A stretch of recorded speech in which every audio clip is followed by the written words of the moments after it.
பிஸ்மில்லாஹிர் ரஹ்மானிர் ரஹீம். அளவற்ற அருளாளன், நிகரற்ற பேரன்புடையோன், எல்லாம் வல்ல அல்லாஹுவின் திருப்பெயரை கொண்டு ஆரம்பம் செய்கின்றோம்.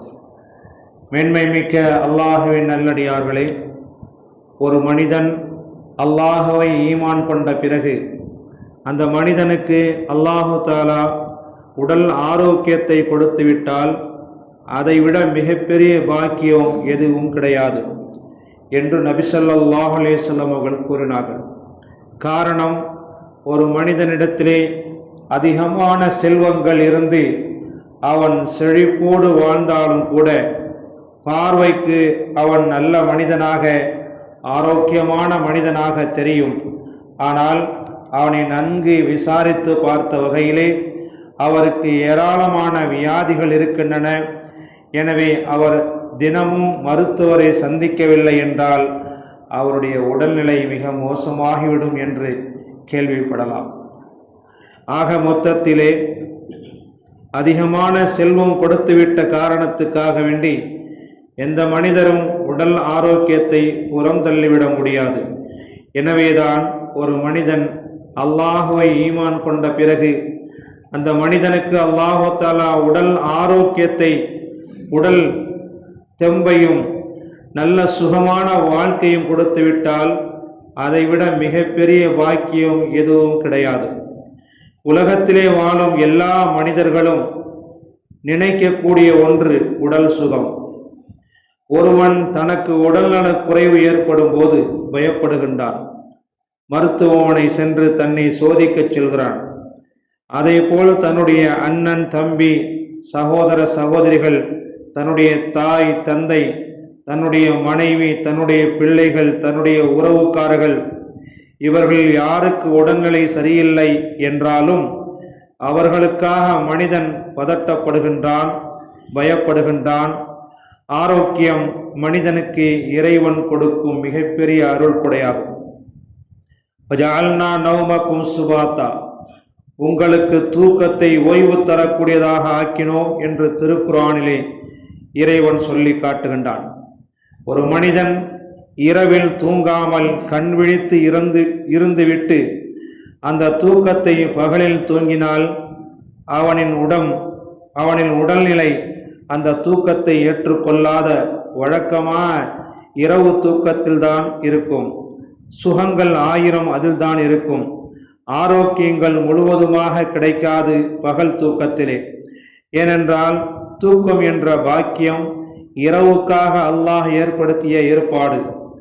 அதை மாற்ற நினைத்தால் குறைகள் உண்டாகும். மட்டுமல்ல, உடல் ஆரோக்கியம் கெட்டு எதை உணவாக சாப்பிட்டாலும் அதை உடல் ஏற்றுக்கொள்ளாது. ஒருவரின் உடல்நிலைக்கு தகுந்தாற்போல் மருத்துவர்கள் மருந்து கொடுக்கும் போது அவரின் உடல்நிலை சீராக ஆவதற்கு தூக்கத்திற்காக மருந்து மாத்திரைகளை இரவு நேரத்திலே சாப்பிடச் சொல்லுவார்கள். இவைகள் எல்லாம் தூக்கம் என்பது இரவு நேரத்தில் செய்தால்தான் ஆரோக்கியம் என்பதை காட்டுகின்றது. இதைதான் அல்லாஹு தஆலா திருக்குர்ஆனிலே கூறுகின்றான். தூக்கத்தை ஓய்வுக்காக ஏற்படுத்தியிருக்கிறோம் என்று திருக்குர்ஆனிலே இறைவன் சொல்லி காட்டுகின்றான். மரணத்துக்கு முன் ஹயாத்தை பயன்படுத்தி கொள்ளுங்கள். மரணம் நிச்சயிக்கப்பட்ட ஒன்றாகும். எந்த மனிதராக இருந்தாலும் உலகத்திலே பிறந்துவிட்டால் இறப்பு என்ற ஒன்ற செய்தி மிக உறுதி செய்யப்பட்ட செய்தியாக இருக்கிறது என்பதன் காரணமாக மரணம் வருவதற்கு முன்பாக ஹயாத்தோடு, உடல் ஆரோக்கியத்தோடு, செழிப்போடு, வசதி வாய்ப்போடு வாழும் காலத்திலே அதை நன்றாக நல்ல வழியிலே செயல்படுத்தி கொள்ள வேண்டும். நோய் வருவதற்கு முன்பாக ஆரோக்கியத்தை பயன்படுத்தி கொள்ள வேண்டும். வறுமை வருவதற்கு முன்பாக உங்கள் செல்வத்தை நல்ல வழியில் பயன்படுத்தி கொள்ள வேண்டும் என்ற கருத்தை நபிகள் நாயகம் ஸல்லல்லாஹு அலைஹி வஸல்லம் அவர்கள் கூறினார்கள். இறைவனிடம் நான் எதையாவது கேட்க நாடினால் நான் எதை கேட்க வேண்டும் என்று ஒரு நபி தோழன் கேட்டார்கள். ஒரு சஹாபி பெருமானார் ஸல்லல்லாஹு அலைஹி வஸல்லம் அவரிடத்திலே வந்து, யா ரசூலல்லாஹ், அல்லாஹ்விடம் நான் எதையாவது கேட்க வேண்டும் என்று நாடினால் எதை கேட்க வேண்டும் என்று அந்த சஹாபி கேட்க, அதற்கு நபிகள் நாயகம் ஸல்லல்லாஹு அலைஹி வஸல்லம் அவர்கள் கூறினார்கள், சலுல்லாஹல் ஆஃபியா, அல்லாஹ்விடத்திலே உடல் ஆரோக்கியத்தையும் உடல் ஆஃபியத்தையும் கேளுங்கள் என்று நபிகள் நாயகம் ஸல்லல்லாஹு அலைஹி வஸல்லம் அவர்கள் கூறினார்கள். எனவே ஈமான் கொண்ட பிறகு, ஈமான் நமக்கு முழுமையான ஆன பிறகு, ஈமான் இறைவனிடமிருந்து நமக்கு பாக்கியமாக கிடைத்த பிறகு, அல்லாஹ் நமக்கு ஆரோக்கியத்தை கொடுத்து விட்டால் அதைவிட மிகப்பெரிய செல்வம் எதுவுமே இருக்காது என்பதை நாம் ஒவ்வொருவர்களும் புரிந்திருக்க வேண்டும், புரிந்து கொள்ள வேண்டும், அறிந்து வைத்திருக்கின்றோம். எனவே உடல் ஆரோக்கியம் நிறைந்த காலத்திலே வணக்க வழிபாடுகளிலே ஈடுபட வேண்டும்.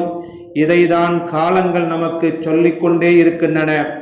ஆரோக்கியம் நிறைந்த காலத்திலே செய்த அமல்கள் எதுவுமே வயதான காலத்திலே நமது ஆரோக்கியங்கள் இரத்தங்களும் சுண்டிய பிறகு வயதான காலத்திலே குனிவதற்கும் நிமிருவதற்கும் உட்காருவதற்கும் எழுவதற்கும் என்ற ஆரோக்கியங்கள் குறைகின்றன. வமன் நுஅம்மிருஹு நுனக்கிசுஹு ஃபில் ஹல்க், உங்களிலே வயது கூடியவர்கள் யாரெல்லாம் இருக்கின்றார்களோ அவருடைய பலத்தை நான் பலவீனமாக ஆக்கிவிடுவேன் என்று திருக்குர்ஆனிலே சூரத்துல் யாசீனிலே அல்லாஹு தஆலா குறிப்பிடுகின்றான். எனவே வயோதிகம் என்பது நிச்சயிக்கப்பட்ட ஒன்று, வாலிப பருவம் என்பதும் நிச்சயிக்கப்பட்ட ஒன்று. வாலிப காலத்திலே, பருவ காலத்திலே, இளமை காலத்திலே என்னென்ன அமல்களெல்லாம் செய்ய வேண்டுமோ அதுவும் அதையோடு சேர்ந்து ஆரோக்கியம் நிறைந்த காலத்திலே நாம் நல்ல அமல்களை செய்வதற்காக வேண்டி உள்ள முயற்சியை எடுக்க வேண்டும். பிறகு பார்த்து கொள்ளலாம் என்று நாம் காலம் கடத்தினால் காலம் நமக்கு ஒத்துவராத காலத்தை சில நேரங்களிலே தந்துவிடும். எனவே ஆரோக்கியம் இறைவன் மனிதனுக்கு கொடுத்த மிகப்பெரிய பொக்கிஷம் என்பதை கருதி நீங்கள் உடல் ஆரோக்கியத்தோடு இருக்கும்போது நோய் வரும் காலத்திலே எவைகளெல்லாம் செய்ய முடியாதோ அவைகளெல்லாம் இக்காலத்திலே செய்து கொள்ள வேண்டும் என்ற கருத்தை தான் நபிகள் நாயகம் ஸல்லல்லாஹு அலைஹி வஸல்லம் அவர்கள் சொல்லி காட்டுகின்றார்கள்.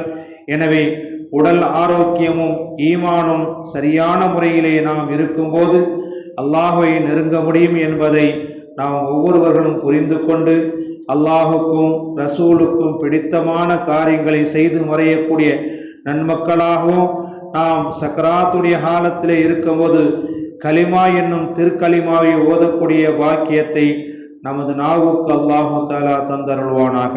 சுப்ஹானல்லாஹி பிஹம்திஹி சுப்ஹானக்கல்லாஹும்ம வ பிஹம்திக அஷ்ஹது அன் லா இலாஹா இல்லா அன்த அஸ்தக்ஃபிருக வ அத்தூபு இலைக். சுப்ஹான ரப்பிக ரப்பில் இஸ்ஸத்தி அம்மா யசிஃபூன் வ ஸலாமுன் அலல் முர்ஸலீன் வல்ஹம்துலில்லாஹி ரப்பில் ஆலமீன்.